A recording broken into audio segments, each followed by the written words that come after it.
আমারে দুঃখেই মানায়, সুখে নয়। সুখ আমার গায়ে বসে না, কেমন যেন বেমানান লাগে।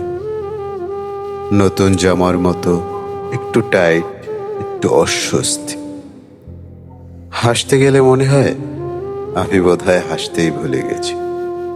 দুঃখই আমার পুরনো অভ্যাস। দুঃখের সাথে আমার বহুদিনের পরিচয়। দুঃখ আমারে চেনে, আমি দুঃখকে চিনি। সে আমার গলার স্বর বোঝে, আমার নীরবতা বোঝে। সুখ এলে আমি অস্থির হয়ে যাব, কখন চলে যাবে সেই ভয়ে। মনে হয় এটা আমার জন্য নয়, ভুল করে আমার দরজায় এসে পড়েছে। আর দুঃখ, সে কখনো ভুল করে আসে না, সে ঠিকানা চিনেই আসে। তাই লোকে যখন বলে তোকে হাসলে খুব সুন্দর লাগে, আমি মুচকি হাসি। কারণ আমি জানি হাসিটা আমার মুখে ক্ষণিকের অতীত, আর দুঃখটা সে আমার ঘরের মানুষ।